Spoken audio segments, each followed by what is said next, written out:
हाय दोस्तों, चलते हैं अपने YouTube चैनल प्रेम एजुकेशन पॉइंट में। आपका स्वागत है। आज बात करते हैं गणित का चैप्टर सदिश बीजगणित के बारे में। ठीक है, और आप इसी चैनल पर बने रहिएगा, देखते रहिएगा, क्योंकि चैप्टर वाइज एक एक करके वीडियो सब कुछ प्रोवाइड कराई जाएंगे आपके लिए। ठीक है, जाइएगा नहीं। ठीक है, और नए आए हो तो इसे लाइक और सब्सक्राइब जरूर कर दें। ठीक है, तो देखो बात करते हैं, सबसे पहले सदिश की बात करते हैं।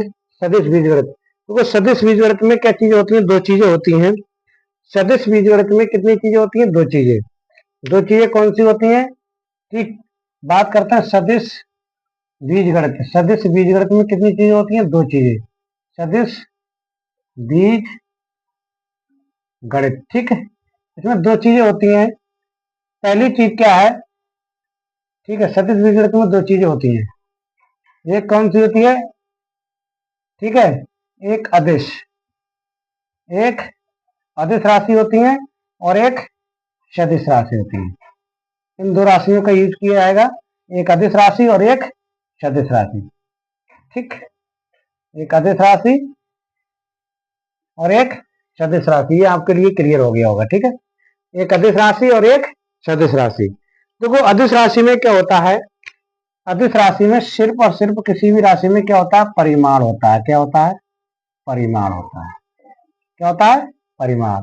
और इसमें परिमाण और दिशा दोनों होते हैं। परिमाण प्लस दिशा। ठीक, अदिश मतलब जिसमें दिशा ना हो, अदिश जिसमें दिशा ना हो, ये अदिश राशि हो गई। और ये सदिश राशि हो गई, जिसमें परिमाण के साथ साथ दिशा भी होती है, उन्हें क्या कहते हैं? सदिश राशि। अब देखो, जैसे अदिश राशि की बात करें, परिमाण क्या होता है? जैसे दूरी, भाई क्या हुई? दूरी। दूरी कैसी राशि है? दूरी अदिश राशि। दूरी में सिर्फ परिमाण होता है। दूरी में परिमाण होता है। जैसे कहे वो कितनी मीटर दूरी चला? 4 मीटर दूरी करा, तो 4 क्या है? सिर्फ परिमाण है। ठीक है, ये क्या हो गया? दूरी कैसी राशि होगी? अदिश राशि। अब दूरी की जगह बात कर रहे हैं विस्थापन। विस्थापन, ठीक है, विस्थापन कैसी राशि हुई? सदिश राशि। विस्थापन कैसी राशि है? सदिश राशि। ठीक है, वह वस्तु 4 मीटर पूरब की दिशा में विस्थापित हुई, तो कैसी राशि हुई है? उसमें मीटर परिमाण भी है और दिशा भी है। विस्थापन कैसी राशि? सदिश राशि है। इसके बाद में बात करते हैं चाल। चाल कैसी राशि है? अदिश राशि है। और वेग कैसी राशि है बच्चों? सदिश राशि। ये आपके लिए समझ में आ गया होगा। ठीक है, वेग कैसी राशि है? सदिश राशि है। इसके बाद में आप बात करते हैं द्रव्यमान। द्रव्यमान कैसी राशि है? द्रव्यमान एक अदिश राशि है। और ताप कैसी राशि है? एक अदिश राशि है। लेकिन इसके बाद में त्वरण कैसी बात करते हैं? त्वरण एक सदिश राशि है। बात करें त्वरण, त्वरण कैसी राशि है? सदिश राशि है। कैसी राशि है? सदिश राशि है। और त्वरण के बाद में देखो वल। वल कैसी राशि है? सॉरी, बल। वल कैसी राशि है? सदिश राशि। ये आपके लिए क्लियर हो गया होगा। इसके बाद में बात करते हैं, ये कार्य है। कार्य कैसी राशि है? कार्य अदिश राशि है। और वराघूर्ण कैसी राशि है? वल आघूर्ण, ये कैसी राशि है? सदिश राशि है। ठीक है, ये आपके लिए क्लियर, यहां तक कितना क्लियर हो गया होगा। इसके बाद में बात करते हैं, ये आपके लिए क्लियर हो गया होगा। इसके बाद में बात करते हैं सदिश गुणन की। किसके बाद में बात करते हैं? यहाँ पे लिखेंगे सदिश गुणन। क्या लिखेंगे? आप पहले लिखेंगे अदिश गुणन। ठीक है, क्या लिखेंगे? अदिश गुणन। और इधर क्या लिखेंगे? सदिश गुणन। क्या लिखेंगे यहाँ पे? सदिश गुणन। ठीक, ये आपके लिए क्लियर हो गया होगा। सबसे पहले सदिश बीजगणित में ये आपके लिए जानना जरूरी है, कौन सी राशि सदिश होती है, कौन सी अदिश होती है, सदिश क्या होती है, अदिश क्या होती है, ये मैंने आपके लिए बता दिया। अब देखो सदिश गुणन क्या होता है। सदिश गुणन क्या होता है, इसमें देखो एक चित्र बना ले रहे हैं आपके लिए यहाँ पे। ठीक है, ये हो गया, ये हो गया। ठीक, ठीक, ये एंटी क्लॉकवाइज चलता है ये चित्र। ठीक है, यहाँ पे आई हो गया, और यहाँ पे जे कैप हो गया, और यहाँ पे क्या हो गया? के कैप हो गया। आई कैप, ये क्या हो गया? आई कैप। और ये क्या हो गया? जे कैप। और ये क्या हो गया? के कैप, इसे बोलते हैं। ठीक है, ये आई है। ठीक है, ये एक्स एक्सिस, ये वाई एक्सिस, और ये क्या हो गया? Z axis. ठीक, ये आपके लिए क्लियर हो। तो देखो अदिश गुणनफल में क्या होता है, अदिश गुणनफल में यदि आई कैप के साथ डॉट कराते हैं तो क्या प्राप्त होता है, 1 प्राप्त होता है। आई कैप का आई के साथ क्या कराते हैं, डॉट कराते हैं, अदिश गुणन कराते हैं तो क्या प्राप्त होता है, 1। और जे कैप के साथ कराते हैं तो क्या प्राप्त होता है, 1 प्राप्त होता है। और के के साथ डॉट प्रोडक्ट कराते हैं तो क्या प्राप्त होता है, 1 प्राप्त होता है। लेकिन अब देखो सदिश गुणनफल में क्या प्राप्त होता है, सदिश गुणनफल में आई क्रॉस आई कराते हैं तब 0 होता है, जे क्रॉस जे कराते हैं तब 0 प्राप्त होता है, के कैप क्रॉस के कैप कराते हैं तब क्या प्राप्त होता है, 0। देखो अदिश गुणनफल में 1 प्राप्त होता है, इधर क्या प्राप्त है, 0। अब देखो यहाँ पे क्या करते हैं, यदि हम आई डॉट जे कराते हैं तो 0 प्राप्त होता है, जे डॉट के कराते हैं तब भी 0 प्राप्त होता है, के डॉट आई कराते हैं तो क्या प्राप्त होता है, 0 प्राप्त होता है। अब देखो इधर यहाँ पे अगर आई क्रॉस जे कराते हैं तो के प्राप्त होता है, यदि जे क्रॉस के कराते हैं तब आई कैप प्राप्त होता है, के क्रॉस आई कराते हैं तो जे कैप प्राप्त होता है। ठीक है, ये हमने सदिश गुणनफल के लिए बताया और ये अदिश गुणनफल के लिए था, ये आपके लिए क्लियर हो चुका होगा। ठीक है, ये आपके लिए बाकायदा क्लियर हो चुका होगा। ठीक, ये क्लियर हो चुका होगा। अब देखो इसके बाद में क्या करते हैं, ये आई डॉट हो गया, ये जे डॉट हो गया। ठीक, अब देखो क्या बात करते हैं इसके बाद में अदिश गुणनफल में। देखो अदिश गुणनफल में क्या होता है, ठीक, सबसे पहले क्या बात करते हैं, देखो ए डॉट बी कराते हैं तो क्या प्राप्त होता है, ए वेक्टर का मॉड बी वेक्टर का मॉड और क्या प्राप्त होता है, कॉस थीटा। एक तो ये प्राप्त होता है और देखो ये प्राप्त हो जाता है। ठीक, ये सदिश में अदिश में प्राप्त होता है, सदिश में क्या प्राप्त होता है, ए वेक्टर क्रॉस बी वेक्टर बराबर ए वेक्टर का मॉड बी वेक्टर का मॉड और ये हो जाता है साइन थीटा। क्या प्राप्त होता है, साइन थीटा। क्या प्राप्त हो जाता है, साइन थीटा। अब देखो यहां से अगर cos थीटा निकालें हम, cos थीटा निकालें तो cos थीटा बराबर कितना प्राप्त हो जाता है, cos थीटा बराबर प्राप्त हो जाता है ए वेक्टर डॉट बी वेक्टर वटे कितना हो जाता है, ए वेक्टर का मॉड और बी वेक्टर का मॉड, ये cos थीटा बराबर प्राप्त हो जाता है। यदि इधर से हम साइन थीटा निकालें, साइन थीटा बराबर हो जाता है A cross B, A vector cross B vector, A vector cross B vector बटे ए वेक्टर का मॉड बी वेक्टर का मॉड, ये यहां से ये प्राप्त हो जाता है। ठीक, और देखो और भी हम बता रहे हैं कार्य बराबर, ठीक है, ये प्राप्त हो जाता है, ये आपके लिए क्लियर हो चुका होगा।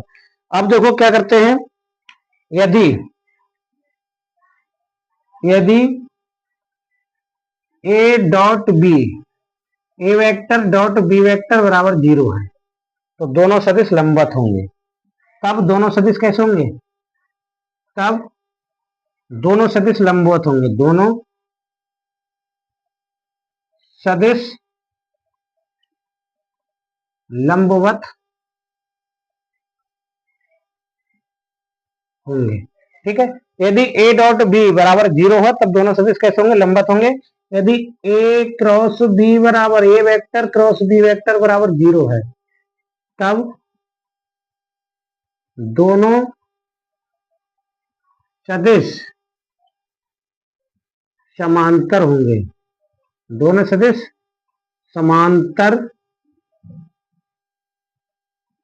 होंगे। ठीक है, तब दोनों सदिश कैसे होंगे, समांतर। ये आपके लिए बाकायदा समझ में आ गया होगा। ठीक, इतना आपके लिए क्लियर हो चुका होगा।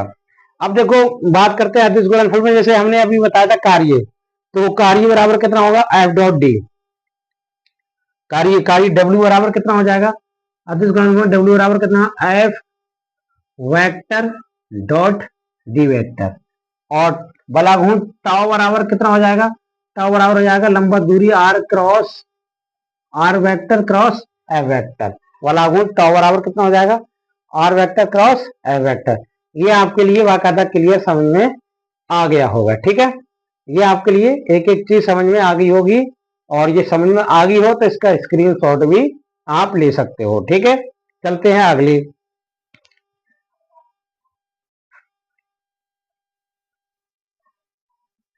अब देखो सबसे पहले बात करते हैं, ये आपके लिए क्लियर हो गया होगा। अब देखो बात करते हैं किसकी, अब बात करते हैं, ठीक, यदि यदि ए वेक्टर बराबर A1I A2J cap A3K cap हो, तब इसके दिक्कोज्याएं, तब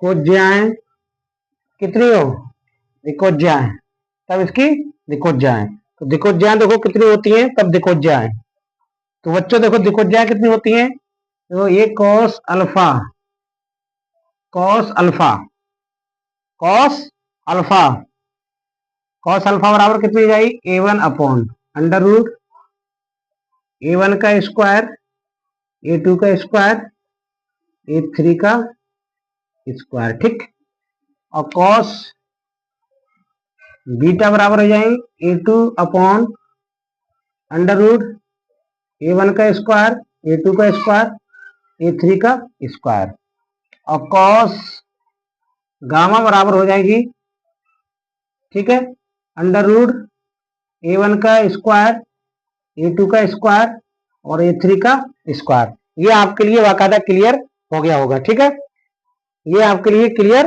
हो चुका होगा। अब देखो क्या करते हैं, ये हो गया cos alpha cos beta cos gamma, ये दिक कोसाइन हो गए। ठीक है, अब देखो हम यदि क्या करें, हम एक बात समझ लेना, यदि हम तीनों को cos square beta cos square वर्ग करके क्या करते, जोड़ दे, वर्ग करके हम क्या करते, जोड़ दें, तब देखो देखो क्या है, यदि हम कॉस स्क्वायर को वर्ग करके इसको वर्ग करके इसको वर्ग करके जोड़ दें, तो हमारे लिए क्या प्राप्त होगा, ये ध्यान रख लेना। ठीक है, क्या प्राप्त होगा, प्राप्त ये होगा cos square alpha plus cos square beta cos square gamma बराबर कितना होता है, 1। ये ध्यान रख लेना। ठीक, ये पॉइंट ध्यान रखने योग्य है। और देखो चूंकि क्योंकि एल बराबर कितना होता है, कॉस अल्फा, और एम बराबर कितना होता है, कॉस बीटा, एन बराबर कितना होता है, कॉस गामा। ठीक है, कॉस गामा, तो इसे ऐसे करके भी लिख सकते हैं, L square plus M square plus N square बराबर 1। ये दोनों पॉइंट जो है नोट रख लेना।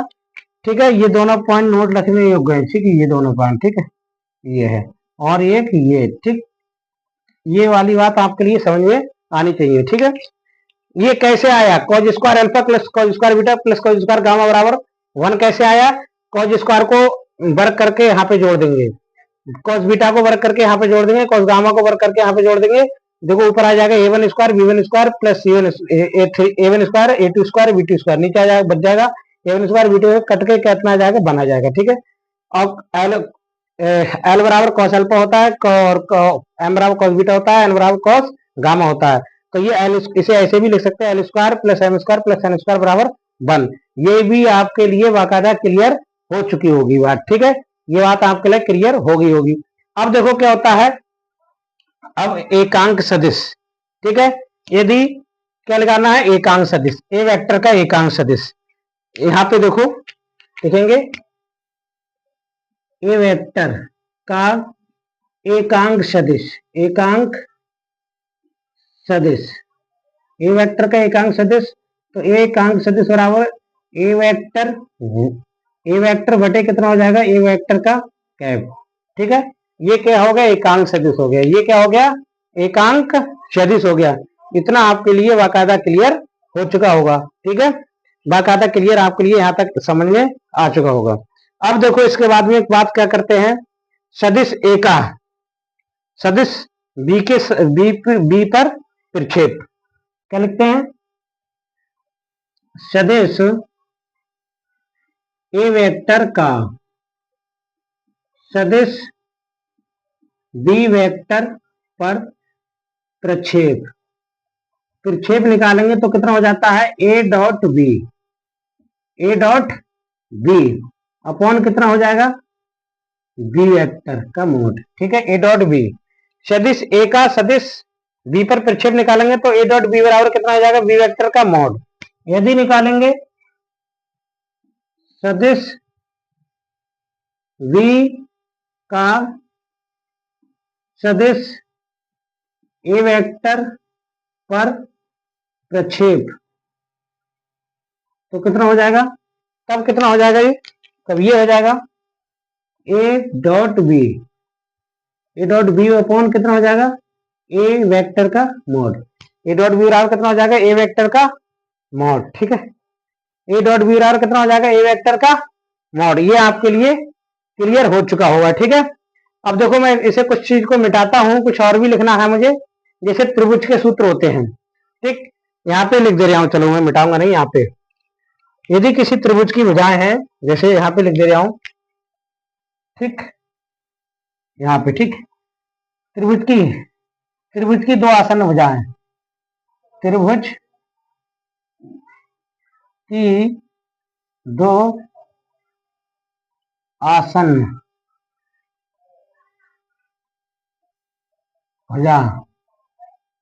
भुजाएं ए वेक्टर तथा बी वेक्टर हो, तब क्या हो जाएगा? तब क्या हो जाएगा बच्चों? त्रिभुज का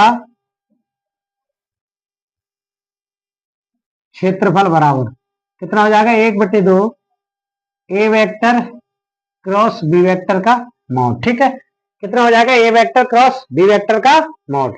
यदि त्रिभुज की दो आसन्न भुजाएं, आसन्न का मतलब आमने सामने की भुजाएं ए हो और बी हो, तब त्रिभुज का क्षेत्रफल हो जाएगा 1/2 ए क्रॉस बी।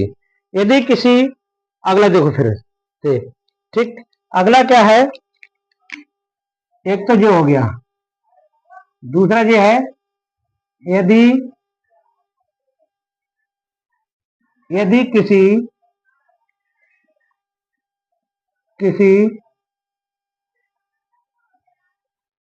चतुर्भुज के विकर्ण ए वेक्टर तथा बी वेक्टर हो, किसी चतुर्भुज के विकर्ण ए वेक्टर तथा बी वेक्टर हो, तब चतुर्भुज का क्षेत्रफल, तो देखो बच्चों चतुर्भुज मैंने ऐसे बना दिया यहाँ पे, तब चतुर्भुज का क्षेत्रफल बराबर कितना हो जाएगा? 1/2 ए क्रॉस बी हो जाएगा और इसका मॉड हो जाएगा। ठीक है, ए क्रॉस बी और इसका क्या हो जाएगा? मॉड हो जाएगा। ये आपके लिए क्लियर हो गया होगा। अगले देखो क्या है, यदि समांतर चतुर्भुज की भुजाएं ए तथा बी वेक्टर हो, तब क्या हो जाएगा? तब देखो बच्चों, तब समांतर चतुर्भुज का क्षेत्रफल, समांतर चतुर्भुज का क्षेत्रफल, समांतर चतुर्भुज का क्षेत्रफल हो जाएगा ए क्रॉस बी का मॉड हो जाएगा। ए क्रॉस बी का क्या हो जाएगा? मॉड हो जाएगा। ठीक है, ये आपके लिए बाकायदा क्लियर हो गया होगा। इसका स्क्रीनशॉट ले लें आप, ठीक, और समझ में भी आता होगा। ठीक है, इसका स्क्रीनशॉट है और ये समझ में भी आता होगा। यदि ये आपके लिए यहाँ दिखाई नहीं देता हो, ये दिखता नहीं हो, तो देखो आप यहाँ पे ऐसे भी लिख सकते हो, समांतर चतुर्भुज का क्षेत्रफल बराबर हो जाएगा A cross B vector, A cross B vector. ठीक है, ए क्रॉस कितना हो जाएगा? B vector. देखो एक बार और बोलो, यदि किसी त्रिभुज की दो आसन्न भुजाएं ए और बी दे रखी हो, तो त्रिभुज का क्षेत्रफल कितना हो जाता है? 1/2 ए क्रॉस बी का मॉड हो जाएगा। यदि किसी चतुर्भुज के विकर्ण ए बी दे रखे हो, तो चतुर्भुज का क्षेत्रफल हो जाता है 1/2 ए क्रॉस बी का मॉड हो जाएगा। यदि समांतर चतुर्भुज की भुजाएं, समांतर चतुर्भुज की भुजाएं ए वेक्टर तथा बी वेक्टर हो तो समांतर चतुर्भुज क्षेत्रफल कितना हो जाएगा, ए क्रॉस बी। कितना हो जाएगा, ए क्रॉस बी हो जाएगा। ए क्रॉस बी का क्या हो जाएगा, मॉड हो जाएगा। ठीक है, आज के लिए इतना ही रखेंगे और नेक्स्ट वीडियो में अगले बताएंगे, स्थिति सदिश बताएंगे। आप बने रहिएगा, जुड़े रहिएगा। ठीक है, आप नए आए हो तो एक बार सब्सक्राइब जरूर कर लें ताकि इसी तरीके की वीडियो का नोटिफिकेशन आपके लिए मिलता रहे। और इसमें देखो कहीं पे भी कोई चीज समझ में नहीं आया हो, आप कमेंट करके एक बार पूछ सकते हैं। वैसे तो बाकायदा मैंने एक एक चीज अच्छी तरीके से आपके लिए समझाई है। ठीक है, मिलेंगे नेक्स्ट वीडियो में। ठीक है।